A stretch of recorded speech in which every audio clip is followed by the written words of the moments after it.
Alchemy has produced one of the most dizzying arrays of literature, spanning centuries in a dozen languages, filled with allegories and symbolism, and sometimes just frankly encoded. Alchemical literature runs the gamut, from the hurried lab notes of the so-called puffers to the multimedia experience of something like Michael Myers' Atalantifugians, which is filled with poetry, symbolic art, and even accompanying music.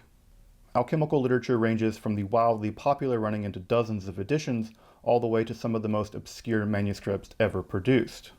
But if one were to turn back the clock, before the days of Boyle and Newton, before the days of Paracelsus, and even prior to the very earliest alchemical textbooks of something like the Summa Perfectionis, what would the very seed of alchemy look like in the European context?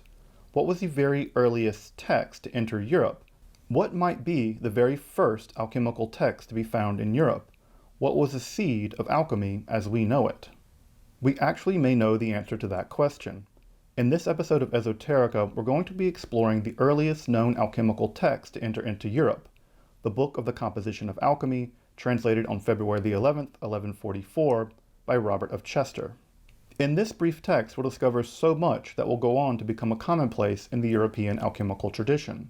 From romantic tales of hidden and holy masters, to obscure chemical processes, to theories of the fundamental substance of reality itself, and many of the most obscure but famous alchemical processes in the literature, such as the famous Green Lion. So I hope you'll join me as we explore the seed of European alchemy itself in the book of the Composition of Alchemy. I'm Dr. Justin Sledge, and welcome to Esoterica, where we explore the arcane side of history, philosophy, and religion.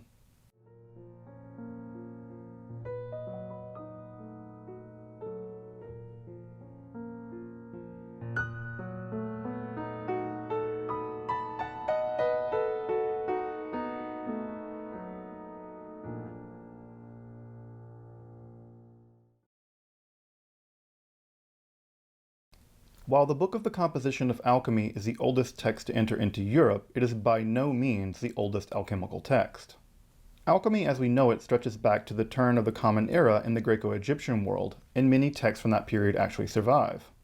Further, during the Islamic period, alchemy was greatly improved and transformed. In fact, it was during this time period that the sulfur-mercury theory of the metals appears. In this theory, all metals are some result of a ratio between sulfur and mercury held deep within the earth and exposed to various kinds of exhalations within the earth. Depending on what exhalations are found and what degree of sulfur and mercury are compounded, one gets the various 7 alchemical metals. The most perfect, of course, is gold. The next, of course, is silver, with various other kinds of metals like lead being almost by definition imperfect. According to this theory, if an alchemist were to decompose a metal like lead, an imperfect metal, one could decompose it into its constituent aspects of mercury and sulfur. And by purifying those seeds, one can in fact transmute that base metal from its imperfect form in the form of perhaps lead or tin into gold or silver. Here it's possible to transmute a base metal into something like silver or gold because all metals are basically composed of a ratio of sulfur and mercury and the various exhalations they experience deep within the earth. The idea here is you decompose those metals into their basic parts and then recompose and perfect them into something like silver or gold. And it was in this Islamic context, sometime in the 8th or 9th centuries, in the area around Baghdad, somehow surrounded around the figure of Jabbir ibn Hayyan, that the Kitab al-Kimya, or the Book of the Composition of Alchemy as it's known in translation, first appears. Of course, there are huge debates going on about just whether or not Jabbir ibn Hayyan was in fact a real person. The going theory now seems to be that there was a sort of circle of alchemical philosophers working in Baghdad around this time, and they attributed many of their works to that author, although the debate is still out on this very question. Regardless of the question of authorship, it's very clear that the Kitab al-Kimya, or the book translated as the Book of the Composition of Alchemy, was produced in this Islamic context, both by the presence of the mercury-sulfur theory that we see in the text, but also technical Arabic words and other Islamic and alchemical ideas to be found in the text. In fact, while sections of the Kitab al-Kimya in its Arabic original were largely lost in Europe, some of the sections of this text have been recovered and published, and I will include a link in the description for one of the sections that's been recovered which includes the Arabic original along with a translation of the Arabic compared to a modern translation of the Latin text that we have of Robert of Chester. So check out a link to that article if you're interested in the Arabic original of the Kitab al-Kimya in the link below. As I mentioned, the earliest alchemical text to enter into Europe is known in Arabic as Kitab al-Kimya, but was translated into Latin by Robert of Chester on February the 11th, 1144, as Liber de compositione alchemiae, or the Book of the Composition of Alchemy. By the way, I'm still pushing for the idea that February the 11th should become Alchemy Day. I mean, again, this is the anniversary of the day in which alchemy at least entered into Europe. And it's also the day after my birthday, which is February the 10th, which if you want to get me something, I wouldn't complain about that, but I think we really should go through with this whole Alchemy Day business. While Robert of Chester isn't a terribly well-known figure, in fact, I think he's probably most famous for his translations. He was one of these figures that featured into what is sometimes referred to as the 12th century Renaissance. His two most famous translations are the Kitab al-Kimya, the Book of the Composition of Alchemy, and another very important textbook on algebra. In some sense, he introduced both alchemy and algebra into the European context. So if you've ever tried to convert lead into gold, or find X, you can thank or curse Robert of Chester. The Book of the Composition of Alchemy is rather brief. It's only about 55 pages in the most famous 1572 edition and can be roughly divided into two parts. The Book of the Composition of Alchemy opens by tracing the history of alchemy itself all the way back to Hermes Trismegistus, the famed Egyptian sage and the alleged author of the teachings found in the Corpus Hermeticum. And Robert of Chester tells us that he's translating this book into Latin because alchemy is unknown in all of Europe. The first section opens very much like a medieval romance, sometime in the 8th century, in which Marinus Romanus, or Marinus the Roman, actually travels all the way to Alexandria to meet an adept named Adphar. After studying some time in Alexandria with Adphar, Marinus learns the, quote, magistry of Hermes and decides to do what anyone would do once they've mastered alchemy. They turn lead into gold. No, he becomes a hermit near Jerusalem. Though, according to the text, after some time of living as a hermit near Jerusalem, Marinus learns that a new king has emerged, a certain Khalid, and this Khalid is very interested in all forms of knowledge. This reference to a certain Khalid may be in fact a reference to Khalid ibn Yazid, the brother of Muawiyah II, who was in fact a real caliph, at least briefly, in the 8th century. At any rate, Marinus then travels to teach Khalid the art of Hermes, and after producing what appears to be the Philosopher's Stone, leaves this magistry, as the text calls it, sealed within a kind of hermetic vessel, along with a brief note. The note reads, Omnes qui secum habent, alieno auxilio, nullatinus indigit, or in my rather literal translation, all that have everything in themselves have no need of the help of others. Once having completed this magistry of Hermes, Marinus goes back to his hermitage near Jerusalem, much to King Khalid's dismay. After some time, it appears that the king's hunting party actually finds Marinus again, and he is persuaded to come and teach Khalid the hermetic arts. The rest of the text is an extended dialogue between Marinus and Khalid, in which Marinus is teaching Khalid all the various alchemical truths, everything from the fundamental nature of reality all the way to how to transmute base metals into gold. Of course, we have to consider the setting of all this in the Christian imagination there in the middle of the 12th century. Here we have a Christian hermit teaching alchemical lore to an Islamic king. We can't separate all of what's going on in the literature of this text from the historical setting in which it's being translated. Of course, that setting is the very end of the First Crusade. And further in this text, we have what we might call a kind of, let's call it creative history, in which we have a genealogy of alchemy stretching all the way back to Hermes Trismegistus, it being passed in some sense from the Alexandrian community there to Adphar, and then to Marinus the Roman, a Christian, and then from a Roman Christian to an Islamic king.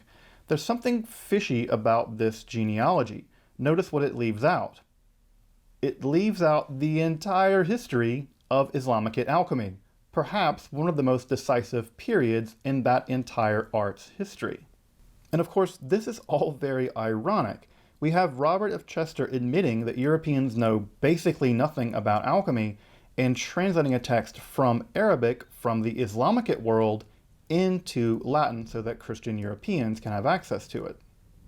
Now, if we can trust the text as we have it, and there's a lot of question about just how this text was produced, how much of this was the Arabic original, how much of this is from Robert of Chester, and how much of this actually may have been added later before the more famous 16th century printings.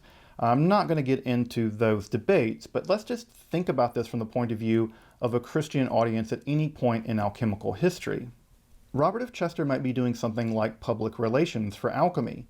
He knows that his largely Christian audience has a pretty negative opinion of Muslims, or Saracens as they called them, and the idea that they would have to learn the alchemical arts from the Islamic world might put them off. And so by, in some sense, literally bypassing the Islamic world and its enormous contribution to alchemy, he makes it as if it's a Christian teaching another Christian how to do alchemy.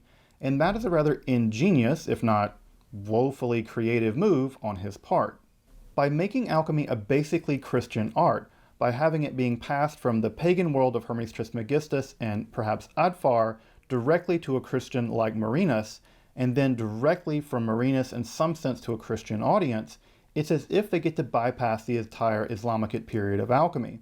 And further, by having a Christian hermit teach an Islamic leader how to do alchemy, this inverts the actual power system as it really existed. Of course, the great dynamism that was going on in the alchemical world at that time was in the Islamic world, not the Christian world, as testified by the fact that Robert of Chester is translating a book in Arabic into Latin. So this is by no means historically accurate. In fact, I think people from the Islamic world would find this either laughable or offensive or both, but it does make it much more appealing to a Christian audience.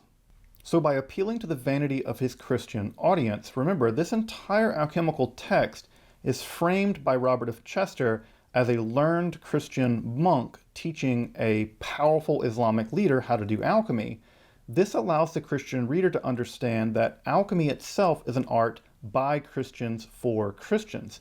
It basically erases the entire Islamic period of alchemy and in some sense literally allows alchemy as an art to pass from the pagan world directly into the European context. When in doubt, always appeal to the vanity of your audience. I mean, that's why you all support this channel, right? You're all learned and wise. Of course you are. After these series of somewhat romantic introductions, a section of which actually has been preserved in Arabic, the text then transforms into a kind of dialogue between Marinus Romanus and King Khalid, in which a wide variety of alchemical ideas and processes are discussed. From here, the book of the Composition of Alchemy takes the form of a dialogue between Marinus Romanus, the alchemical adept, and King Khalid. While the conversation is very wide-ranging, we get everything from alchemical processes to how to produce the philosopher's stone, none of the topics are discussed in any great depth. The text functions something like a kind of digest of alchemical wisdom. And I think this makes sense. Again, remember Robert of Chester is introducing Europe to alchemy for the first time. Rather than present an incredibly detailed single tract on a very complex alchemical experiment, he's giving Europeans something like a taste of what alchemy is and what it's capable of doing.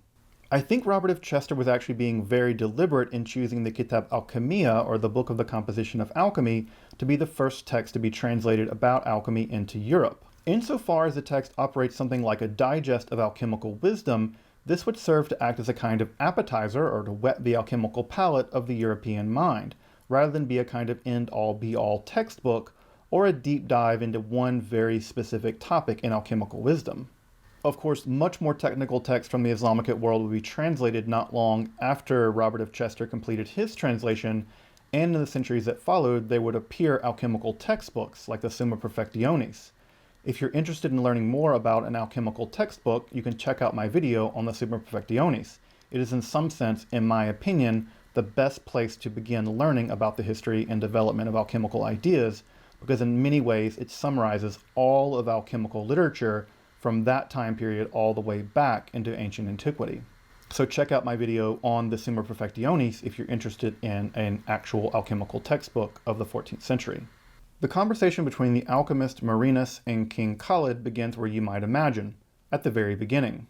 Here we have a prolonged discussion of the materia prima. This is the idea that all physical reality is basically composed out of a kind of underlying unformed substance. Of course, this idea matters a great deal in alchemy, because if everything is fundamentally one, all is one, a very common and popular alchemical idea, then if everything is fundamentally one thing, then the difference in the world is basically an illusion. One can decompose individual things back into this prima materia and then reconstitute them as something else. Again, this is going to matter because if we decompose a metal, we can recompose it back into another metal. And that idea of transmutation is at the very ground floor of alchemical theory. Another thing that's very striking about the book of the Composition of Alchemy is just how much alchemical tradition this text preserves.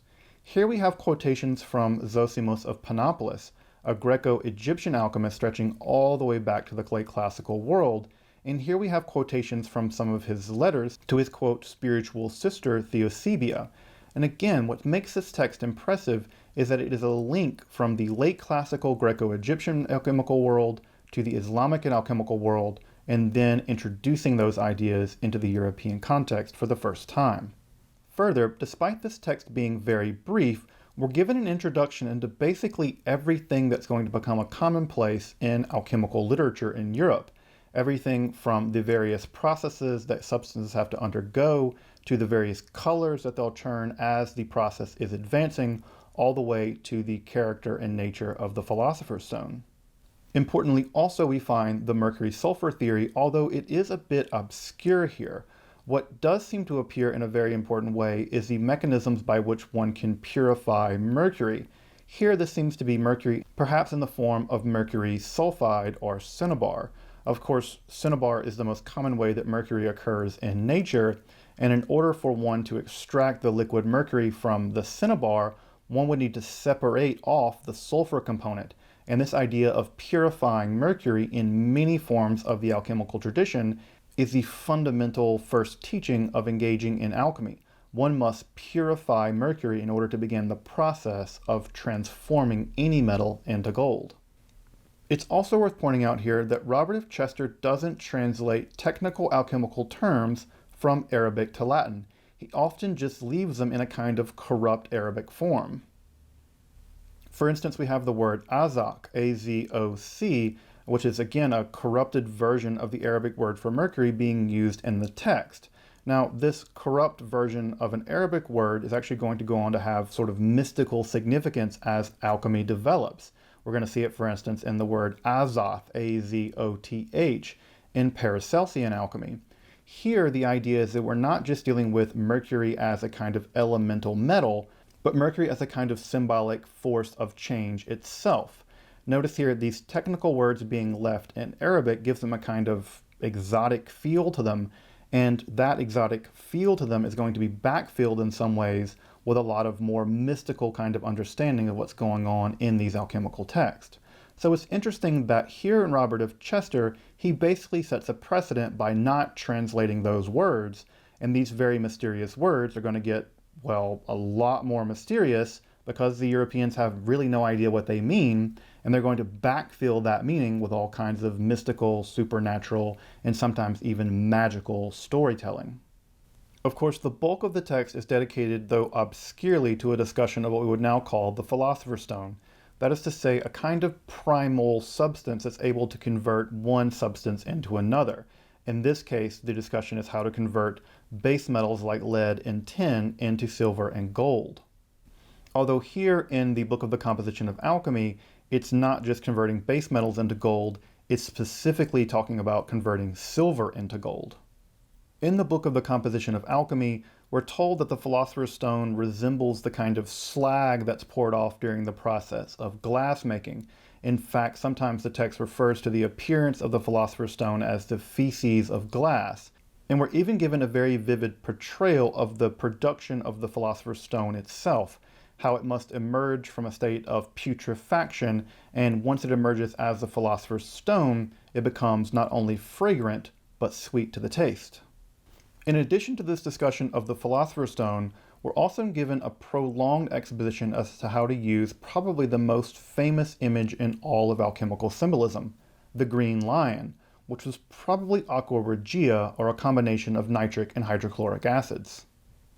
Here we're told to take various substances, including the green lion, and then add them into a sealed vessel. Of course, this is where the term hermetically sealed comes from. And we take that sealed vessel and put it on what seems to be very low heat in a specific furnace built for alchemy.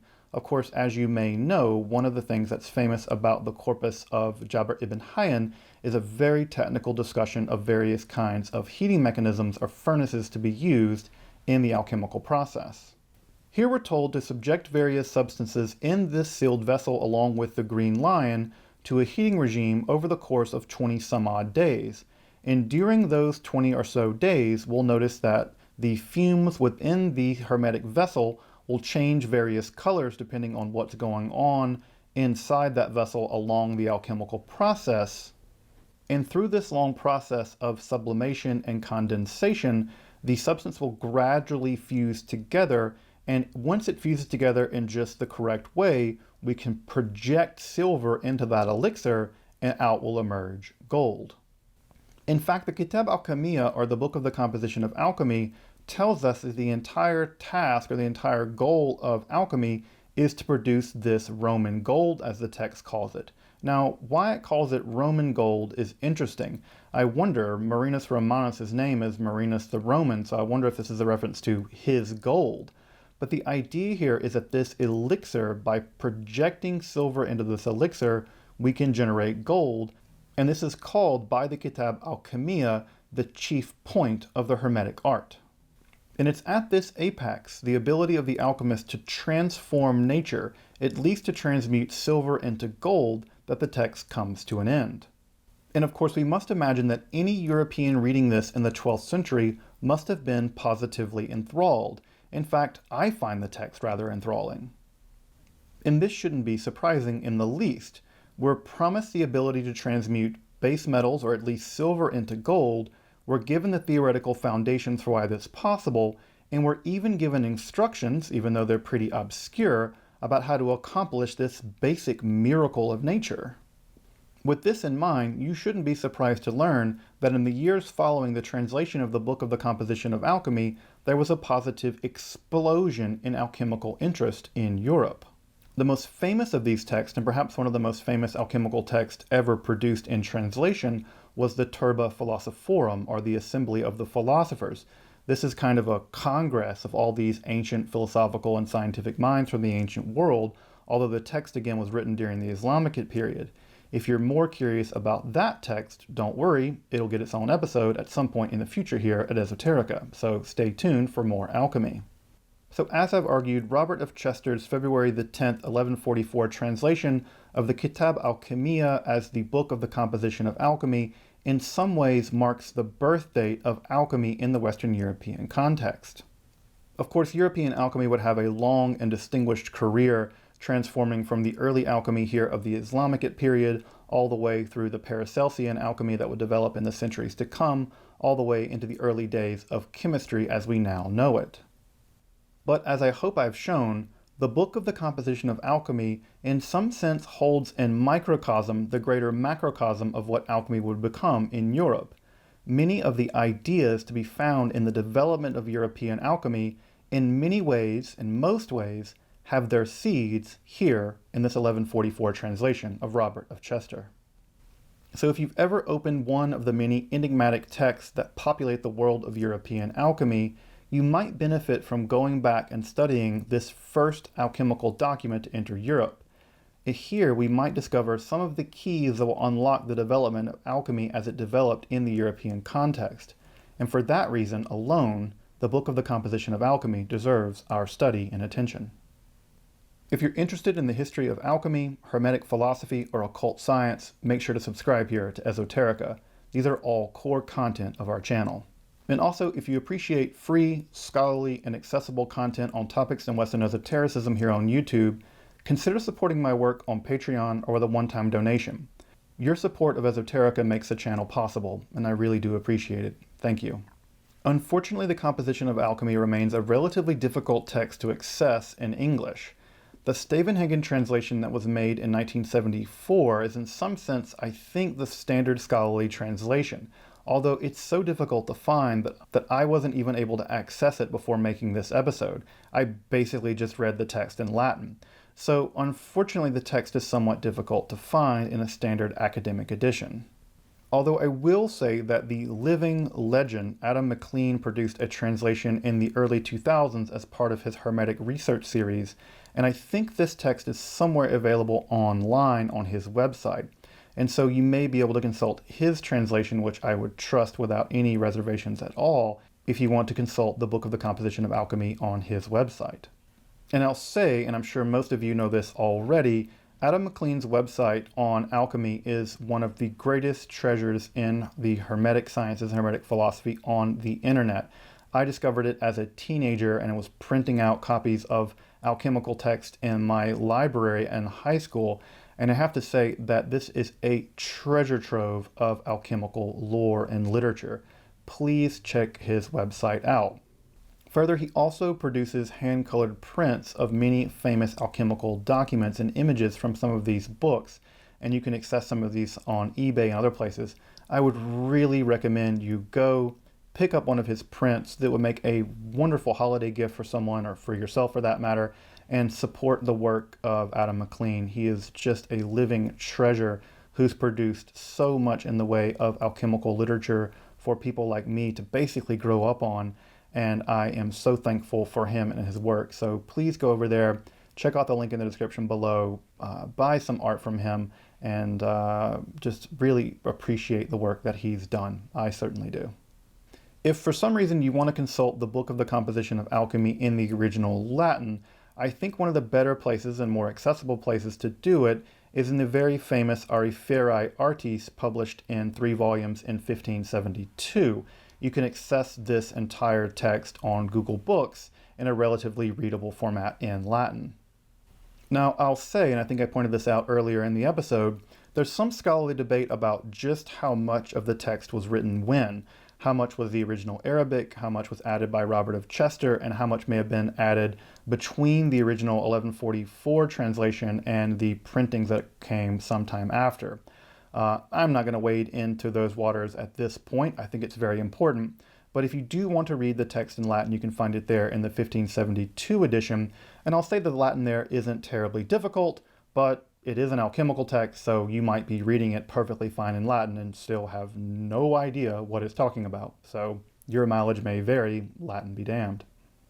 Also, you'll find a link in the description below to an article which reproduces some of the only sections of the Kitab al-Kimya that have been recovered in the original Arabic.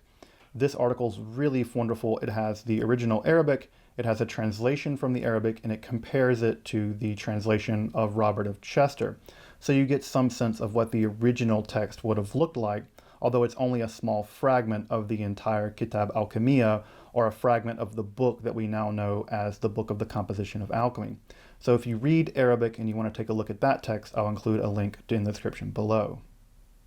Also in the description below, I've included some texts that I think are some of the best primary and secondary literature on alchemy that exists, at least in English.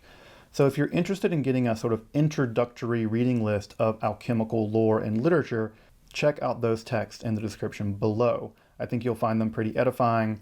I've included both primary and secondary literature, so you can consult original alchemical text, although often in translation, and you can take a look at some of the secondary literature that is reconstructing how we think actual alchemical laboratories functioned and what they were in fact doing in those labs from the point of view of modern chemistry.